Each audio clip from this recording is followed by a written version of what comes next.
Hola, ¿qué tal? Soy la doctora Eva Bastida. Vamos a seguir con esta serie de casos que hemos estado analizando. En esta ocasión el tema que vamos a tomar es enfermedades desmielinizantes y los vamos a ir analizando a través de casos clínicos. Vamos a iniciar. El caso número 1 es un varón de 40 años sin antecedentes de importancia que inició su padecimiento hace 2 semanas, con un dolor ocular izquierdo que se hacía más evidente al mover el ojo ocular, el globo ocular. Notó disminución de la agudeza visual con ese ojo, una rápida y de forma progresiva, llevándolo a ver solo una mancha con el ojo izquierdo. Entonces, datos clínicos es un evento agudo, lleva 2 semanas, dolor, que se incrementa al mover el ojo, disminución de la agudeza visual, que también sería una disminución de agudeza visual aguda, y esta agudeza llega a hacer que solo vea una mancha. Esto localizado en un solo ojo es una lesión monoocular. En el examen neurológico, la agudeza visual en ojo derecho es 20 de 20, que es normal, y con el ojo izquierdo percibe solo bultos. Fondo de ojo muestra borramiento de los bordes papilares en el lado izquierdo y el resto de la exploración neurológica es normal. Se le realizó una tomografía de coherencia óptica, o breve OCT, que mostró valores normales en las capas de las células ganglionares de ambos ojos. Entonces estamos ante un paciente con disminución de la agudeza visual de forma aguda, unilateral y borramiento de los bordes de las papilas. Desde el punto de vista clínico, ¿qué síndrome consideras que está presente en este paciente? El paciente tiene una amaurosis fugaz y probablemente tiene una migraña ocular, tiene un papiledema unilateral, tiene neuritis óptica o tiene una uveitis. La respuesta correcta es neuritis óptica. El paciente presenta un cuadro típico de neuritis óptica. La evolución es aguda con reducción de la agudeza visual, dolor ocular y la evidencia en el fondo de ojo de papilitis. Las amaurosis fugaz o la probable migraña ocular suele tener una aparición súbita, no se acompaña de dolor ocular y el fondo de ojo suele ser normal. Cuando se manifiesta en asociación con la migraña suele tener una duración de al menos 1 hora. O sea que en este paciente pues le llevaba más tiempo y además tenía dolor ocular. El papiledema unilateral, si bien el papiledema puede mostrarse con borramiento en los bordes papilares, es excepcional que ocurra de manera unilateral y tampoco se acompaña de dolor ocular ni reducción de la agudeza visual. Y usualmente se debe a hipertensión intracraneal. La uveitis pudiera manifestarse con una reducción de la agudeza visual, pero no suele ser tan grave y regularmente se acompaña de dolor ocular y de enrojecimiento ocular. Y no hay anomalías en la papila.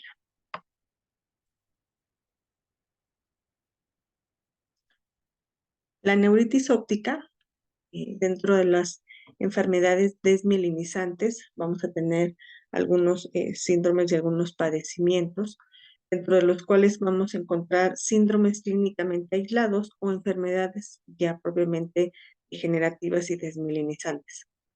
Dentro de los síndromes clínicamente aislados podemos encontrar las neuritis ópticas, las mielitis transversas y las encefalomielitis agudas desmielinizantes. Y en caso de que ya se esté presentando de forma recurrente o cumpla ciertos criterios, este síndrome clínicamente aislado pudiera ser parte de un proceso de enfermedad desmielinizante progresiva, como es la esclerosis múltiple, como es la neuromielitis óptica o como son las enfermedades antimoco.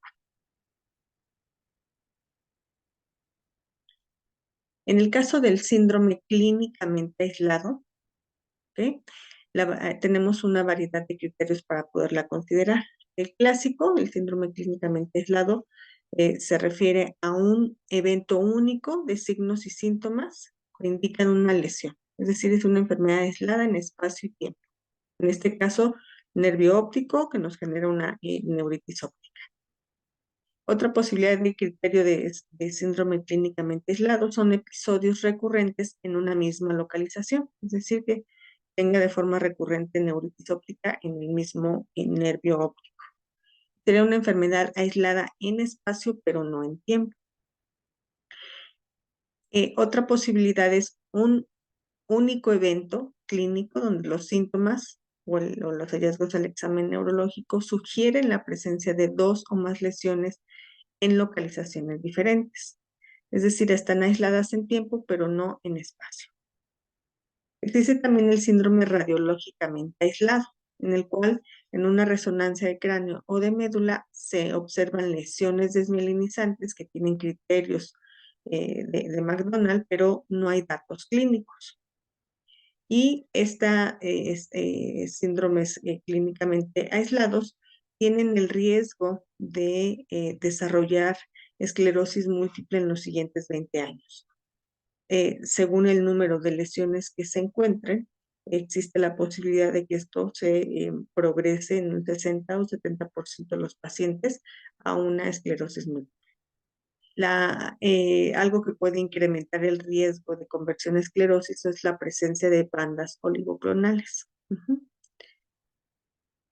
La presencia y el número de lesiones en resonancia y la presencia también de bandas oligoclonales en el líquido en los pacientes que tienen un síndrome clínicamente aislado se han asociado de forma independiente como un mayor riesgo para convertirse en esclerosis múltiple.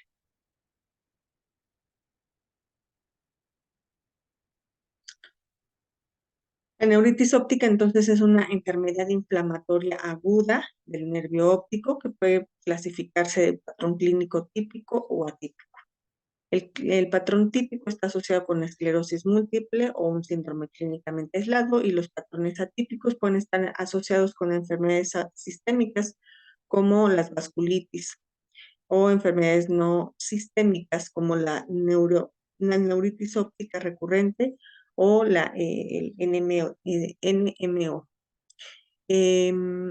Esta presencia de neuritis óptica la podemos encontrar únicamente como un síndrome clínicamente aislado, puede ser parte de un proceso de neuromielitis óptica, puede presentarse en pacientes con esclerosis múltiple y también puede presentarse en pacientes con enfermedad asociada a los anticuerpos contra la proteína de la mielina del oligodendrocito, que se le llama antimojo. Entonces, esta patología puede ser parte de un espectro de enfermedades desmielinizantes o puede ser un síndrome clínicamente aislado. El diagnóstico de la neuritis es eminentemente clínico. En la resonancia se va a evidenciar lesión inflamatoria del nervio en el 95% de los casos. Los exámenes inmunológicos o infecciosos nos permiten identificar si es una causa secundaria, que entonces se consideraría una neuritis atípica. Y uno de los estudios que nos pueden ayudar es los potenciales visuales, los cuales nos permiten observar la velocidad de conducción y el tamaño del potencial. Se caracteriza por una disminución de la agudeza visual de forma aguda, dolorosa al movimiento del ojo en el 90% de los pacientes y que progresa en la primera semana. Puede tener diferentes defectos en el campo visual. Va a existir alteraciones en el reflejo pupilar, alteración en la percepción de los colores. Puede observarse palidez de la papila y el tratamiento es a base de esteroides con la metilprednisolona en bolos entre 3 a 5 días. Pregunta número 2. Por los resultados de la OCT y el síndrome clínico que usted identificó, se decidió solicitar una resonancia magnética. De acuerdo a los hallazgos, ¿cuál es la principal consideración clínica? Recordemos que la OCT se le realizó, se reportó normal, se le pide una resonancia, vamos a verla. Esta es la resonancia en cortes axiales, en T2, en el cual se muestran lesiones hiperintensas, ¿okay? Periventriculares, y que son sugestivas de área desmielinizante. Por lo tanto, este padecimiento de esta neuritis óptica, junto con el hallazgo de la resonancia, pudiéramos considerar como diagnóstico una vasculitis del sistema nervioso central, una esclerosis múltiple, un síndrome clínicamente aislado o una neuropatía óptica isquémica.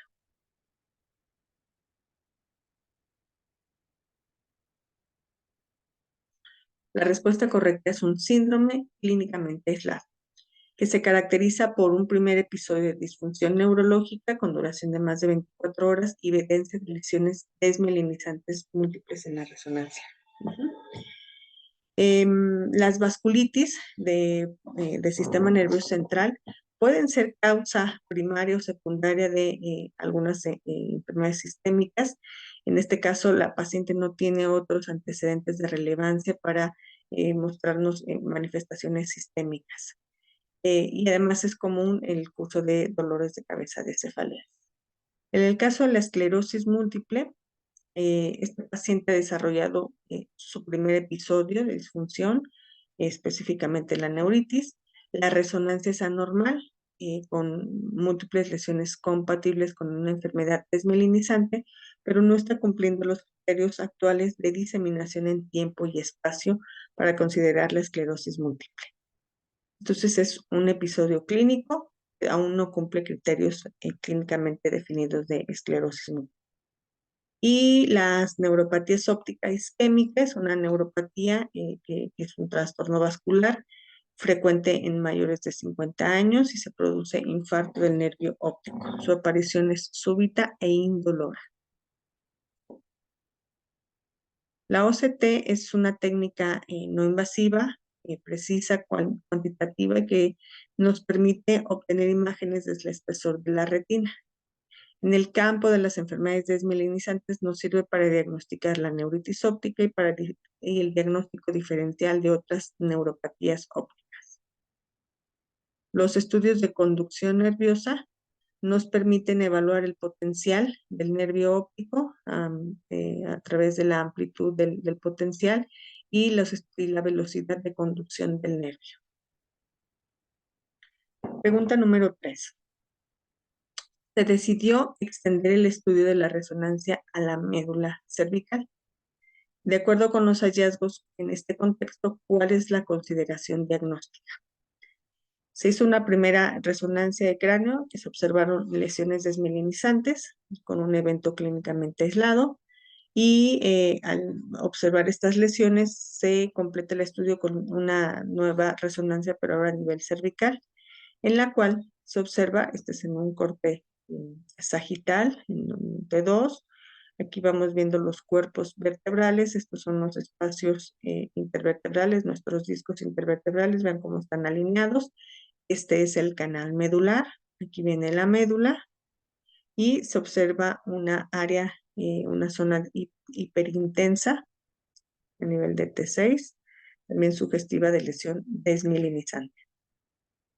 Por lo tanto, tenemos lesiones supratentoriales y lesiones infratentoriales de tipo desmielinizante y un evento clínicamente aislado de neuritis óptica. Entonces, el diagnóstico actual a considerar es A, un síndrome de neuromielitis óptica, B, esclerosis múltiple, C, un trastorno del espectro de la neuromielitis óptica o lupus eritematoso.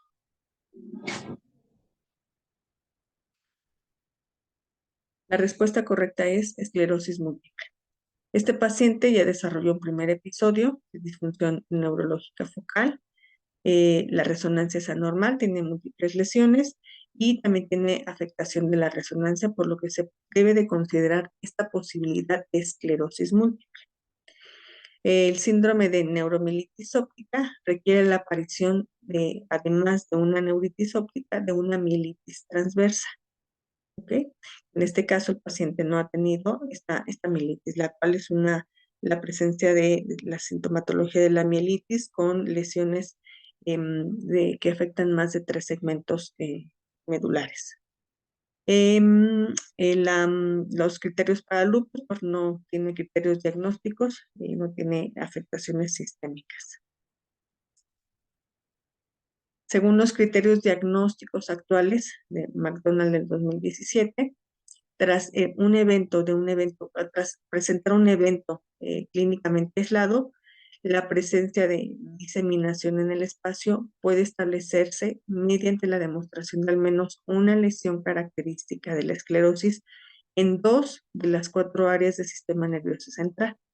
Las áreas que típicamente se desmielinizan en un paciente con esclerosis múltiple son lesiones periventriculares, lesiones yuxtacorticales, infratentoriales y en la médula espinal. De tal forma que esta paciente ya tenía lesiones supratentoriales periventriculares más la lesión en la médula, como ya tenía dos lesiones típicas de dos de las cuatro áreas, más un evento clínicamente aislado, entonces se debe considerar este diagnóstico de esclerosis múltiple.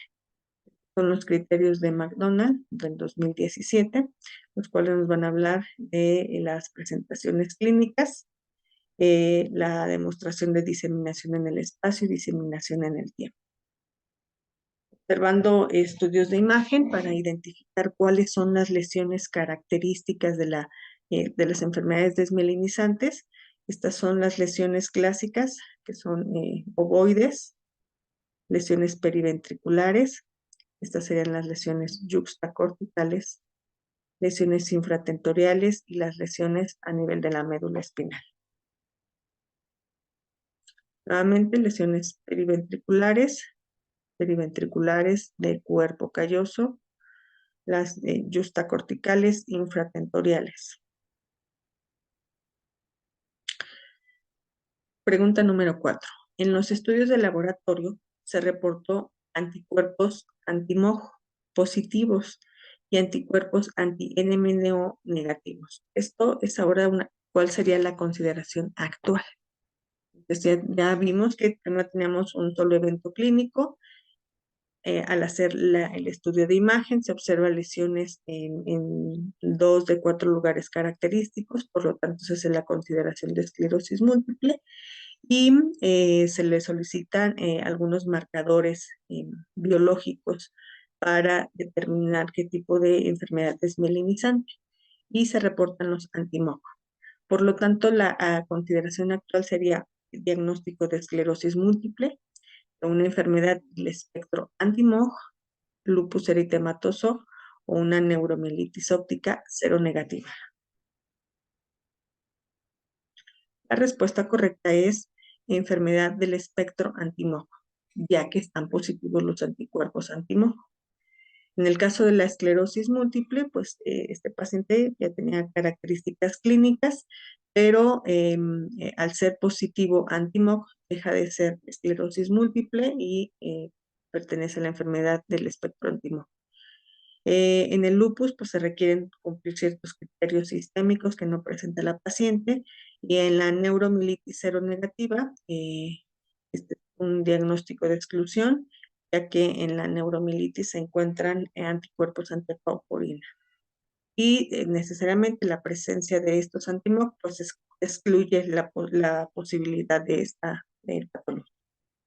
¿Cuáles son los biomarcadores que podemos encontrar en estos pacientes con enfermedades desmielinizantes? Uno, las bandas oligoclonales. Estas bandas oligoclonales que encontramos en líquido cefalorraquídeo las encontramos en el 95% de los pacientes que cursan con esclerosis múltiple. Los anticuerpos que son marcador para la neuromielitis óptica son los antiacuaporina. Estos antiacuaporina están dirigidos contra el canal de agua de la acuaporina 4, tienen una alta sensibilidad y especificidad para neuromielitis óptica. Y MOG es una glucoproteína del oligodendrocito asociado a la mielina. Los anticuerpos dirigidos contra esta glucoproteína están presentes y hacen diagnóstico de enfermedad por anticuerpos anti-MOG. Siguiente caso clínico. Mujer de 16 años con antecedente de exposición a pinturas e inhalantes durante un año. 6 semanas antes del inicio del cuadro recibió una vacuna de virus vivos atenuados. Acude con un cuadro de disminución de la fuerza en las 4 extremidades de predominio en el hemicuerpo derecho, que no limita la marcha, pero dificulta sus actividades de la vida diaria.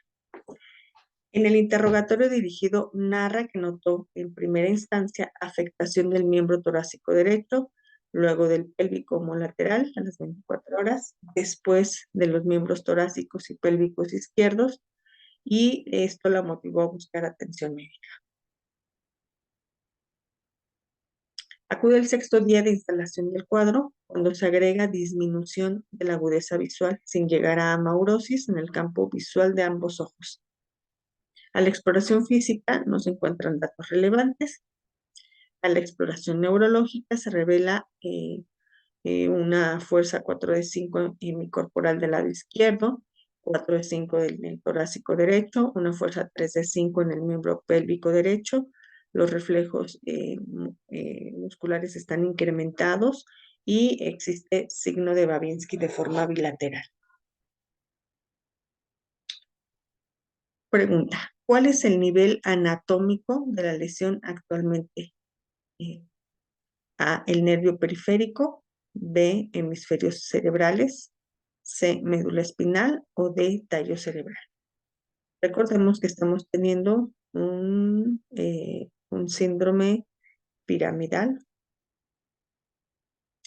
y afectación del par craneal del óptico.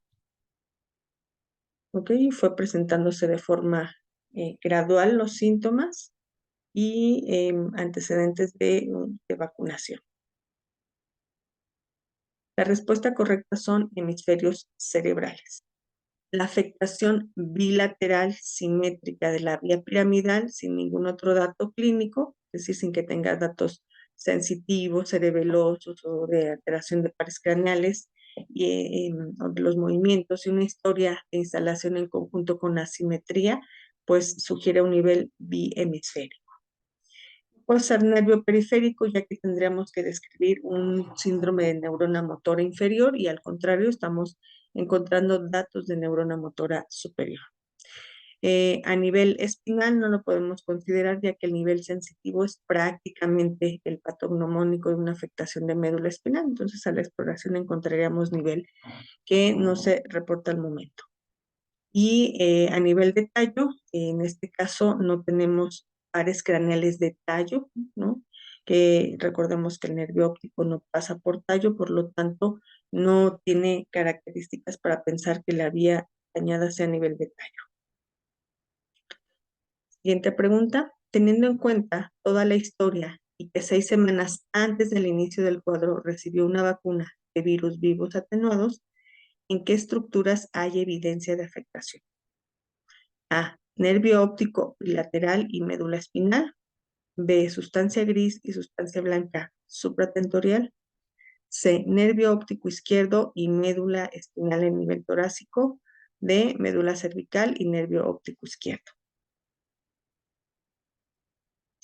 La respuesta correcta es sustancia gris y sustancia blanca supratentorial. La instalación aguda con aparición de síntomas escalonados sin un componente sensitivo, la densidad de la afectación de la vía piramidal y la ausencia de hallazgos sugestivos de lesión medular o de tallo soportan esta afirmación.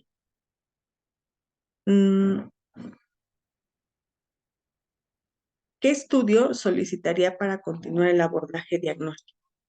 Le pediría a ese paciente un perfil inmunitario, una resonancia de médula y punción lumbar, marcadores tumorales, anticuerpos anti-NMNO o anticuerpos anti-MOG, o una OCT.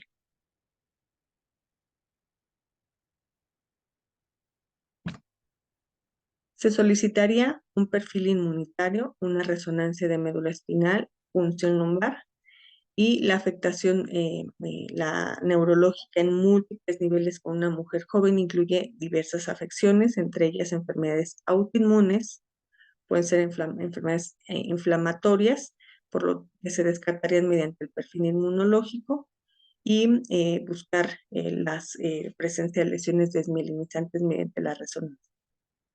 Los marcadores tumorales, pues la historia de forma aguda no es sugestiva de una enfermedad tumoral. Los anticuerpos para neuromielitis óptica y anti-MOG en una mujer joven con afectación multifocal son útiles en el diagnóstico de estos síndromes y pero no tienen las características clínicas para considerarlo. Y la OST, pues la historia de esta paciente no apunta a una enfermedad orbitaria y no hay parece de pares craneales, proptosis ni dolor ocular. 4. La resonancia que se muestra a continuación, con esta resonancia, ¿cuál sería el diagnóstico más probable? Vamos a ver la imagen. Esta es la imagen de un corte axial, secuencia FLAIR, donde observamos múltiples áreas hiperintensas que afectan la sustancia blanca y la corteza cerebral. El diagnóstico con esta imagen sería esclerosis múltiple, encefalomielitis postvacunal, neuromielitis óptica o mielitis postinfecciosa.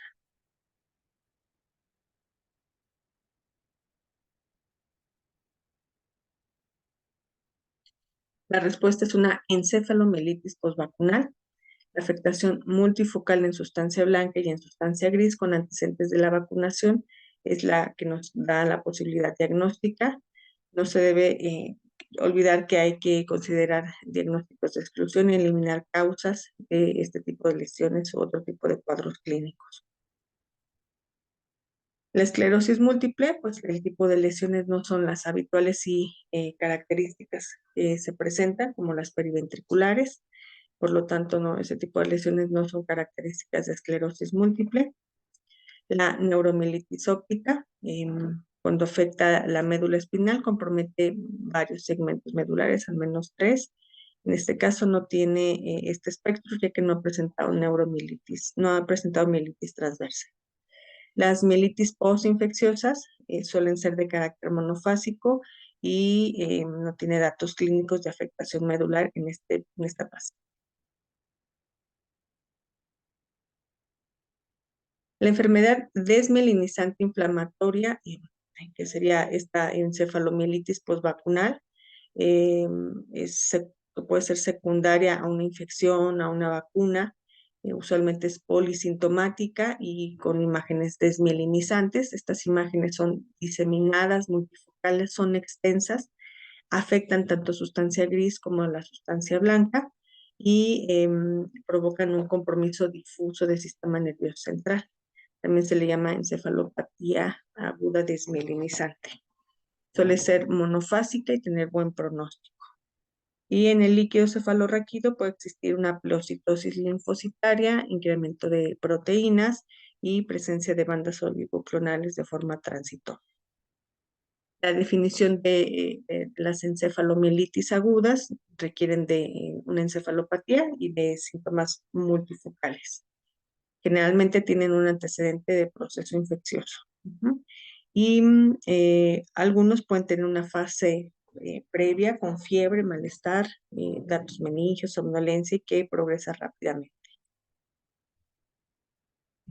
Siguiente caso, mujer de 42 años, diestra, sin antecedentes de importancia, inició 48 horas previas del padecimiento con somnolencia, cefalea mal caracterizada, sin limitar sus actividades de la vida diaria, que se mantiene durante todo el día. Hace 24 horas se agrega un episodio de crisis convulsiva tónico-clónica generalizada. Acude a la revisión en el cual se encuentra en estado posictal. El examen neurológico se observa somnolencia, hiperreflexia generalizada del predominio en el cuerpo derecho y respuesta plantar extensora. Entonces vemos a esta paciente con somnolencia, con cefalea, que progresa rápidamente, presenta crisis convulsivas y tenemos un síndrome piramidal. Entonces, un síndrome encefálico por la somnolencia y las crisis convulsivas, un síndrome piramidal caracterizado por la hiperreflexia y el signo de Babinski. Desde el punto de vista clínico, entonces, ¿qué síndromes clínicos pudiéramos presentar en este paciente? Tiene un síndrome medular transverso, tiene un síndrome polineuropático, tiene un síndrome piramidal o tiene un síndrome cerebeloso. La respuesta correcta es un síndrome piramidal. No tiene datos de síndrome cerebeloso, ya que está caracterizado por dismetría, disdiadococinesias. No tiene un síndrome polineuropático porque nos haría referencia a nervios periféricos y tendremos entonces un patrón de neurona motora inferior. Y no tiene un síndrome medular transverso, ya que esto implicaría lesión medular y tendremos que buscar un nivel medular en la exploración neurológica. Basándose en el perfil temporal de los síntomas y la edad del paciente, ¿qué posibilidad diagnóstica iniciaría sospecha? A. Una enfermedad vascular cerebral, un tumor cerebral, una enfermedad inflamatoria del sistema nervioso central o una enfermedad degenerativa. Una enfermedad inflamatoria del sistema nervioso central, ya que las manifestaciones fueron focales, tienen un origen que pueden ser de origen infeccioso o inflamatorio y se presentaron de forma aguda, no súbitas, alcanzaron su máximo transcurso en la primera semana y está asociado además con las crisis. Esto es altamente sugestivo de un proceso encefálico. Las enfermedades degenerativas, hereditarias o adquiridas, tienen de manera característica un inicio muy insidioso y la evolución es lentamente progresiva. Los tumores, pues la evolución del paciente con tumor suele ser progresiva durante semanas o meses. Algunos pueden tener un evento agudo, como cuando hay un sangrado, que es poco frecuente, eh, pero los síntomas no son compatibles. Y el evento vascular, recordemos que se manifiesta de forma mucho más aguda, es de manera súbita, siendo muy intensa la sintomatología al inicio y que se presenta en pocos minutos. Entonces, esta paciente tiene una evolución de 48 horas, por lo tanto no es tan agudo para considerarlo evento vascular cerebral. Entre otros estudios, a esta paciente se le pidió una resonancia de encéfalo, en la cual en los cortes FLAIR, vamos a ver hasta las lesiones, esta imagen la vamos a mostrar, no se observa evidencia de captación de medio de contraste. Según la historia y el hallazgo de la imagen, ¿cuál sería tu diagnóstico? Vamos a ver la resonancia en FLAIR. Observamos en este corte axial una zona de hiperintensidad a nivel del cuerpo calloso. Por lo tanto, pudiéramos pensar que el diagnóstico de esta paciente es una vasculitis del sistema nervioso central, es una esclerosis múltiple, es una encefalitis o es una neuromielitis óptica.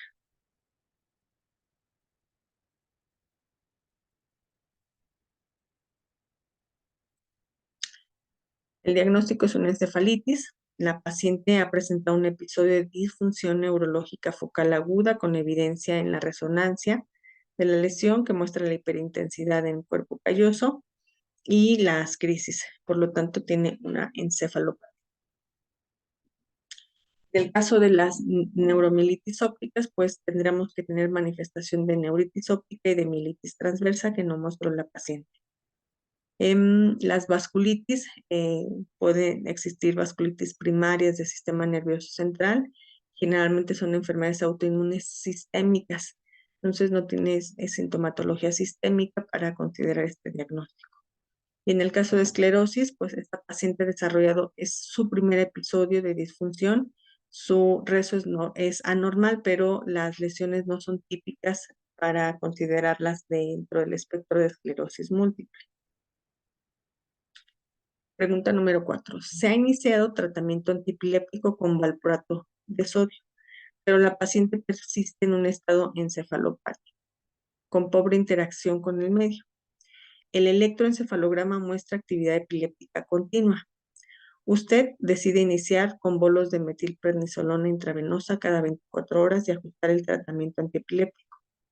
En los casos de encefalitis focal, la posibilidad diagnóstica más fuerte es encefalitis por NMDA, encefalitis viral, encefalitis focal como primera manifestación de una enfermedad autoinmune sistémica o encefalomielitis aguda desmielinizante.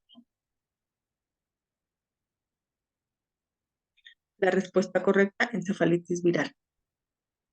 Epidemiológicamente, la encefalitis focal sigue estando con mayor frecuencia asociada a procesos virales. Los esfuerzos diagnósticos deben encaminarse a buscar los tipos de procesos infecciosos más frecuentes.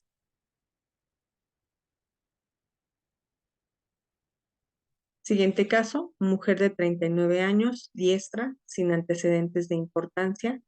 Hace una semana presenta sensación de debilidad en el brazo derecho, que en las siguientes horas compromete la pierna derecha y progresa durante 24 horas afectando la marcha.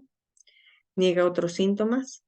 En el examen neurológico tiene funciones mentales conservadas, pares craneales normales, hemiparesia derecha con fuerza en el brazo de 4 de 5 y en la pierna 3 de 5, hiperreflexia de predominio en el cuerpo derecho y respuestas plantares flexoras. Entonces, una semana de evolución, debilidad de brazo y de la pierna. No se observa alteraciones faciales. Entonces, es una hemiparesia derecha y un síndrome piramidal. Desde el punto de vista clínico, ¿qué síndromes clínicos considera que presenta el paciente? Tiene una mielitis transversa aguda, tiene una polineuropatía, tiene un síndrome piramidal o tiene un síndrome cerebeloso. Tiene un síndrome piramidal, ¿ok? Vemos que no tiene una polineuropatía, ya que tendríamos manifestación de neurona motor inferior, no tiene datos clínicos de síndrome cerebeloso y no hay neuromielitis óptica, ya que no hay afectación de niveles medulares. Basándose en el perfil temporal de los síntomas y la edad del paciente, ¿qué posibilidad ustedes considerarían? ¿Un EBC, un tumor, una enfermedad desmielinizante o una enfermedad degenerativa? La enfermedad sería desmielinizante por la sintomatología que es aguda, pero no súbita, como suele ocurrir en el evento vascular. ¿Cuál de los siguientes estudios le ofrecería mayor información respecto a la localización y tipo de lesión? Hacer una punción lumbar, solicitar una resonancia de encéfalo, solicitar potenciales evocados o una tomografía de encéfalo.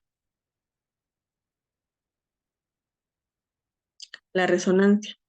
Las manifestaciones de esta paciente, en la que se está afectando la vía piramidal, tiene mayor sensibilidad la resonancia para detección de anormalidades estructurales. En la punción lumbar, para hacer el análisis del líquido, no tiene un valor localizador respecto al origen de los síntomas. Nos sirve para detectar respuesta inflamatoria e inmunológica. Los potenciales evocados nos permiten valorar vías visual, auditiva, sensorial, pero tampoco tiene un valor localizador.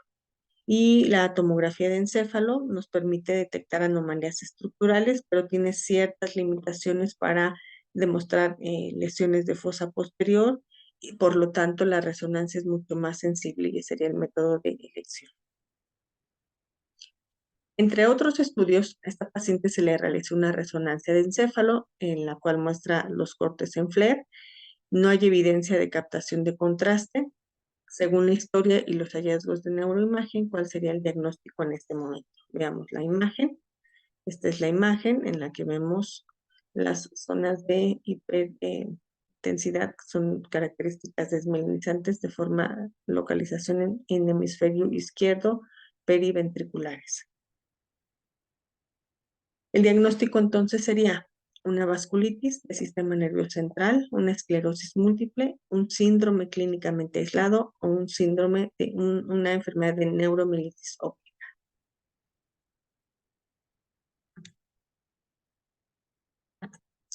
Es un síndrome clínicamente aislado, ya que tiene su primer evento de disfunción y las lesiones compatibles con la enfermedad desmielinizante. No puede ser una neuromielitis óptica, ya que no tiene manifestación de neuritis óptica o de mielitis transversa. no tiene características de esclerosis, ya que es el primer evento y las lesiones no cumplen criterios de diseminación en el tiempo. Y las vasculitis además presentan síntomas sistémicos que no tiene el paciente. Recordemos los criterios de McDonald para considerar esclerosis.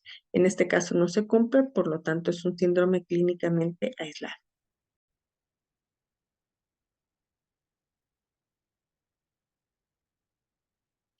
Siguiente caso clínico, varón de 41 años con inicio de instalación del cuadro de forma súbita, caracterizado por crisis parciales de inicio sensitivo en el pie derecho, con sensación de hormigueo y evolución en forma ascendente en segundos hasta involucrar el hemicuerpo izquierdo, seguido de una postura tónica en la mano izquierda. La exploración neurológica se encuentra normal y el antecedente importante es que fue vacunado contra influenza H1N1 hace 3 semanas. Desde el punto de vista clínico, ¿qué tipo de episodio considera que presentó este paciente? ¿Tuvo una mielitis transversa aguda? ¿Tuvo un paroxismo irritativo cortical? ¿O tuvo un ataque isquémico transitorio o un síndrome encefálico?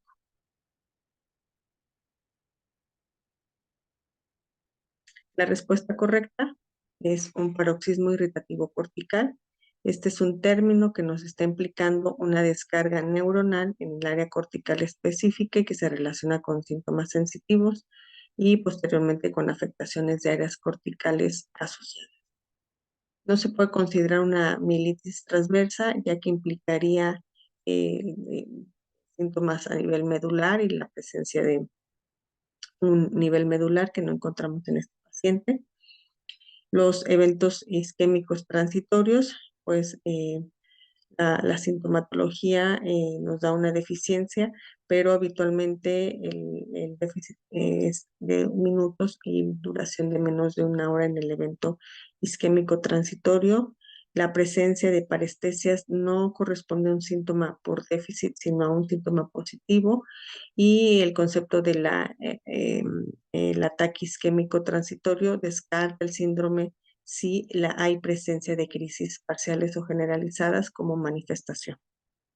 El síndrome encefálico, pues implicaría una afectación bilateral, difusa, puede tener presencia de crisis epilépticas, pero también tendremos que tener como criterios confusión, desorientación o alteraciones en el estado de conciencia. ¿Cuál de los siguientes estudios le ofrecerá mayor información con respecto a la causa de este evento? Realizar una punción lumbar, una resonancia de encéfalo, un electroencefalograma o una tomografía de encéfalo. La respuesta correcta es una resonancia, ya que las manifestaciones de este paciente podemos buscarlas si tienen la resonancia un alto valor localizador. Entonces ese es el estudio que mayor sensibilidad y especificidad tiene. La tomografía nos ayuda a detectar ciertas anomalías, pero mayormente si son supratentoriales no nos sirve para fosa posterior. Sin embargo, la resonancia sigue siendo más específica. La punción lumbar nos sirve para revisar el líquido cefalorraquídeo y demostrar procesos inflamatorios. No nos sirve para localizar. Y el electroencefalograma está indicado en pacientes con crisis epilépticas, pero no nos sirve para el diagnóstico anatómico como causante de la lesión de los síntomas. Entre otros estudios, y se realizó su resonancia, la cual observamos en esta imagen, en la cual vemos en la secuencia de Flair evidencias de lesiones desmielinizantes bilaterales, yuxtacorticales grandes, ¿ok? Esto nos haría llegar a un diagnóstico de una vasculitis del sistema nervioso central, una esclerosis múltiple, un síndrome clínicamente aislado o una encefalomielitis desmielinizante aguda. El diagnóstico es una encefalomielitis desmielinizante aguda, ya que este proceso se puede desencadenar por infecciones virales o por vacunas, como ocurrió en este paciente. Las lesiones desmielinizantes son grandes, confluentes o abarcan ambos hemisferios y son sugestivas en el contexto clínico del paciente con la vacunación. ¿Qué debió ocurrir para diagnosticar este paciente como portador de encefalitis postvacunal? Debe tener bandas oligoclonales en el líquido cefalorraquídeo. Se debe detectar partículas virales en el líquido cefalorraquídeo. ¿Es un diagnóstico de exclusión o se requiere la presencia de autoanticuerpos en el suero? La respuesta correcta es que es un diagnóstico de exclusión y es un diagnóstico retrospectivo. Los cuadros de encefalomielitis postvacunal son de exclusión, son autolimitados, tienen un curso monofásico. Se debe descartar todas las demás posibilidades y la resolución sin recurrencias nos ayudará a establecer este diagnóstico de forma retrospectiva. La presencia de autoanticuerpos dirigidos contra antígenos puede ser o se puede considerar como un epifenómeno en el inmunitario en este paciente. Detectar partículas virales en el líquido cefalorraquídeo nos ayudará a establecer causalidad y el diagnóstico cambiaría a una encefalitis viral y no a un cuadro desmielinizante postvacunal. Y la presencia de bandas oligoclonales pues no nos ayuda a establecer el diagnóstico, son inespecíficas en este contexto. Con esto terminamos este bloque de enfermedades desmielinizantes.